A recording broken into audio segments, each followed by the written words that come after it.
स्वागत है आप सभी बच्चों का हिंदी की कक्षा में। आज हम स्पर्श भाग 2 जो क्लास 10 के लिए द्वितीय भाषा की पाठ्य पुस्तक है,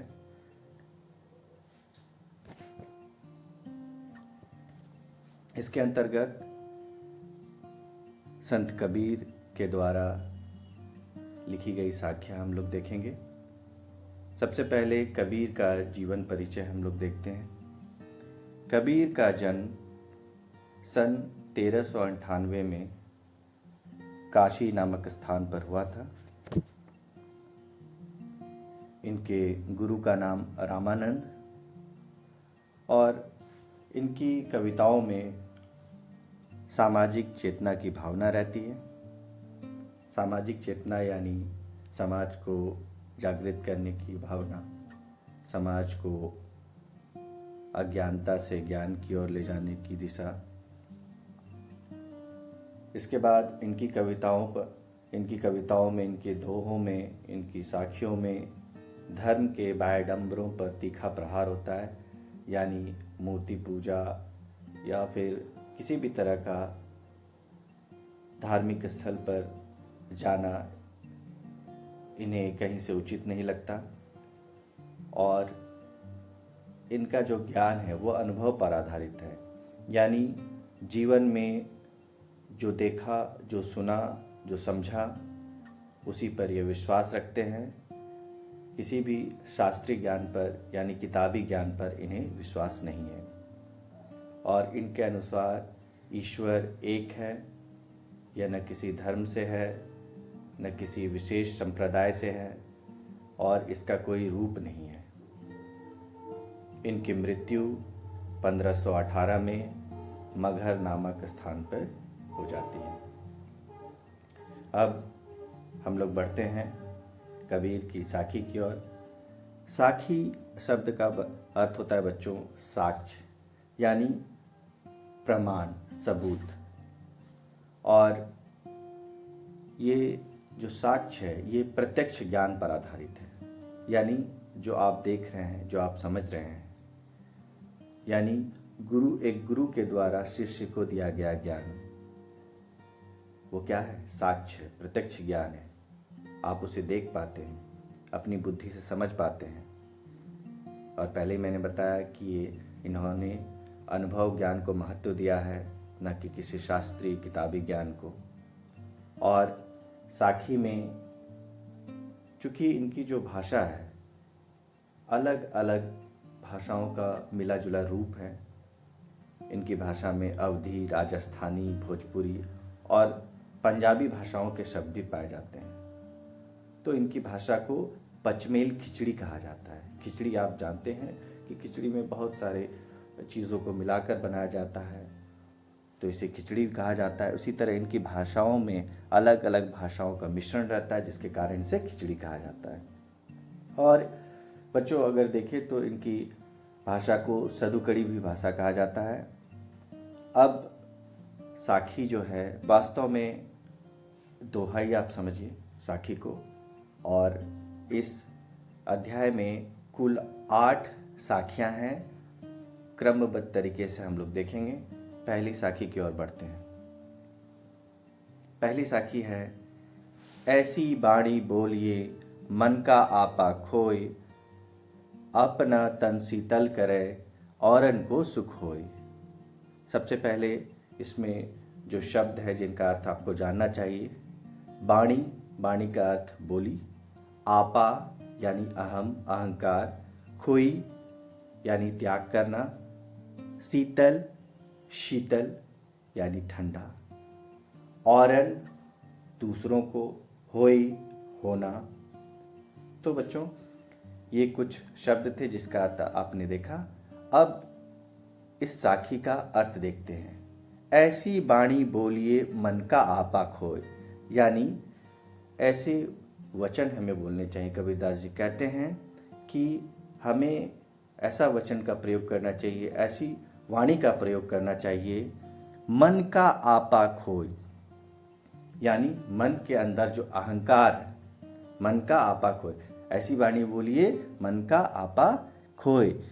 तो कबीरदास जी कहते हैं कि हमें अपने मन के अहंकार, जो हमारा घमंड है अंदर, त्याग कर ऐसी भाषा का प्रयोग करना चाहिए, अपना तन शीतल करे, यानी जिससे हमारा तन मन भी स्वस्थ रहे, जो हमें अच्छा लगे, औरन को सुख होए, और दूसरों को भी क्या करे, सुख दे, दूसरों को भी इससे सुख प्राप्त हो, यानी दूसरों को कष्ट नहीं देना है। अपनी वाणी से, अपनी मीठी वाणी से लोगों का दिल जीतना है, जिससे लोग सामने वाले जो भी हैं उनको अच्छा लगे और स्वयं भी अच्छा महसूस करेंगे आप जब मीठी वाणी का प्रयोग करते हैं। चलते हैं अगली साखी की ओर। अगली साखी है, कस्तूरी कुंडली बसै मृग ढूंढे बन माही, ऐसे घटी घटी राम है दुनिया देखे नाही। इसमें भी पहले कुछ शब्दों के अर्थ देखते हैं। कुंडली यानी नाभि, शरीर का एक अंग है। मृग यानी हिरण, घटी घटी कण कण में, हर जगह।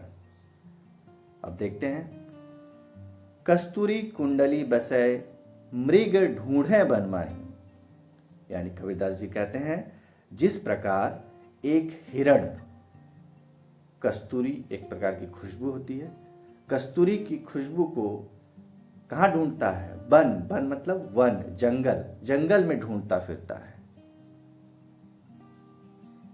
और वास्तव में क्या होता है कि वह जो सुगंध है वह उस हिरण की नाभि में ही विद्यमान रहती है, यानी उस नाभि से ही, उसकी अपने शरीर के अंग से वह कस्तूरी की सुगंध उसको आते रहती है, लेकिन वह क्या जंगल भटकता रहता है। उसी प्रकार ऐसे घटी घटी राम है दुनिया देखे नहीं, यानी उसी प्रकार संसार के कण कण में ईश्वर विद्यमान है। राम का अर्थ यहाँ राम किसी रूप जो राम भगवान से नहीं है, ईश्वर से है। तो कण कण में ईश्वर विद्यमान है, ईश्वर हर जगह व्याप्त है। और मनुष्य क्या करता है, इस बात से बेखबर ईश्वर को यहाँ वहाँ, मंदिर मस्जिद, कहाँ कहाँ तीर्थों में ढूंढता फिरता है। तो वो कहते हैं कि हर एक के मन के अंदर क्या है, हर कण कण में, संसार के कण कण में ईश्वर विद्यमान है। हमें कहीं मंदिर मस्जिद तीर्थ में से नहीं ढूंढना चाहिए। और वो सलाह देते हैं कि ईश्वर को अपने मन के अंदर ढूंढो। अगली साखी की ओर बढ़ते हैं बच्चों। जब मैं था तब हरि नहीं, अब हरि है मैं नाही, सब अंधियारा मिटी गया, जब दीपक देखा माही। जब मैं का मतलब यहाँ पर एक भावना है। आप कहते हैं बातचीत के केवल मैं हूं, यानी अहंकार की भावना, आपके अंदर का घमंड। और हरि यहाँ फिर से हरि का अर्थ, जैसे आमतौर पे हरि का अर्थ विष्णु भगवान से लिया जाता है, लेकिन यहाँ हरि का अर्थ परमेश्वर से है, ईश्वर से है, सांकेतिक है ये। तो अंधियारा मतलब अंधकार। अब देखते हैं, जब मैं था तब हरि नहीं, अब हरि है मैं नहीं। कबीर जी कहते हैं कि जब अपने अंदर इस हृदय में मैं की भावना थी, यानी अहंकार की भावना थी कि केवल मैं ही हूं और कोई नहीं है इस संसार में, तब भला हमारे अंदर ईश्वर बस सकते हैं? नहीं। वही बोले, जब मैं था तब हरि नहीं, अब हरि है मैं नहीं, यानी जब मेरे अंदर घमंड था तब ईश्वर मेरे अंदर नहीं थे, अब ईश्वर है तो मेरा घमंड नहीं है, यानी मेरे अंदर से जो अहंकार है वह अहंकार दूर हो गया तो ईश्वर का वास होने लगा मेरे अंदर। सब अंधियारा मिटी गया, जब दीपक देखा माही। मेरे अंदर का सारा अंधकार, मेरी अज्ञानता दूर हो गई जब दीपक यहाँ दीपक सांकेतिक है, दीपक परमेश्वर को कहा जा रहा है। जब मैंने किनको देखा, परमेश्वर नामक दीपक को देखा, उनके दर्शन हुए, तो मेरे अंदर का ज्ञान, मेरे अंदर का अहंकार वो क्या हो गया, मिट गया। अब अगली साखी की ओर बढ़ते बच्चों। सुखिया सब संसार है, खाए अरु सोवे, दुखिया दास कबीर है, जागे अरु रोवे। सबसे पहले शब्दों का अर्थ देखते हैं। सुखिया मतलब सुखी, अरु मतलब अज्ञान रूपी अंधकार, सोवे मतलब सोए हुए, दुखिया का अर्थ है दुखी, रोए मतलब रो रहा। तो अब देखते हैं, कबीर कहते हैं इसमें कि सुखिया सब संसार है, खाए अरु सोवे। यहाँ कहते हैं कि इस संसार में सब लोग अपने सुख की चिंता है, सब लोगों को अपने सुख की चिंता है। वे दिन रात क्या कर रहे हैं, खा रहे हैं, पी रहे हैं, मौज मस्ती कर रहे हैं और सो जा रहे हैं। संसार के लोग क्या हैं, भोग विलासिताओं में लिप्त हैं, केवल सुख सुविधाओं में लगे हुए हैं और उसे ही मानते हैं कि वो सच्चा सुख है। वो तो क्षण भंगुर है। आज आपके पास संपत्ति है तो सुख है, कल को आपकी संपत्ति का विनाश हो गया, नष्ट हो गए, तो आपके पास वो सुख रहेगा? नहीं रहेगा। तो उनके कहने का अर्थ है कि सच्चा सुख क्या है? प्रभु की भक्ति है, ईश्वर की भक्ति है। दुखिया दास कबीर है, जागे अरु रोवे। यानी कबीर को रोना आ रहा है, मनुष्यों की स्थिति देखकर उनको रोना आ रहा है, लोगों की हालत देखकर उनको रोना आ रहा है। वे सोच रहे हैं कि किस तरह लोग क्षणिक सुख के लिए, क्षण भंगुर सुख के लिए अपनी अज्ञानता के कारण उसी में लिप्त हैं और ईश्वर की भक्ति से, ईश्वर के सच्चे सुख से वो क्या है, वंचित हैं। और कबीर को इस बात का दुख है, इसलिए कहा गया दुखिया दास कबीर है। अगली साखी की ओर बढ़ते बच्चों।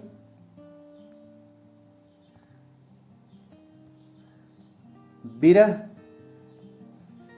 भुवंगम तन बसै, मंत्र न लागे कोई, राम वियोगी ना जीवे, जीवे तो बौरा होय। पहले शब्दों का अर्थ देखते हैं। बिरह का अर्थ है बिछड़ने का गम, भुवंगम यानी भुजंग, सांप, बौरा का अर्थ है पागल। इसमें कहते हैं कबीरदास जी कहते हैं कि बिरह भुवंगम तन बसै, मंत्र न लागे कोई। जब मनुष्य के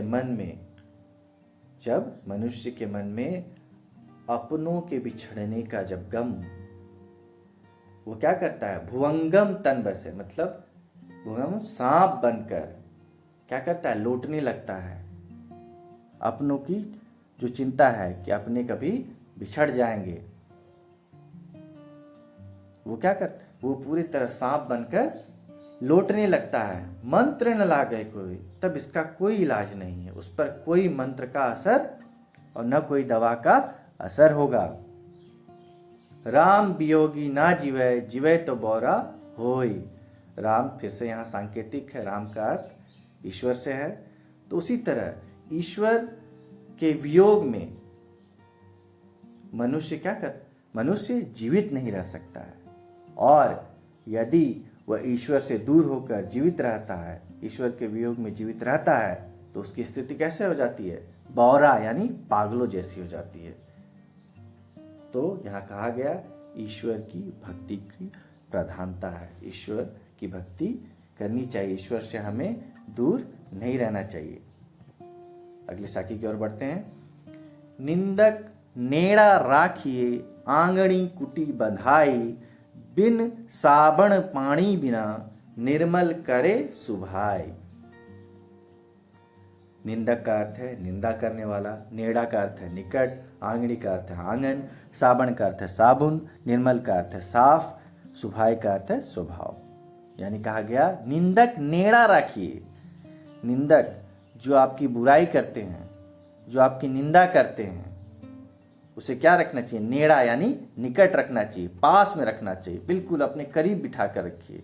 और संभव हो सके तो आंगणी कुटी बंधाई। आंगणी मतलब अपने आंगन में उसकी कुटिया बना दीजिए, उसके लिए रहने का इंतजाम कर दीजिए।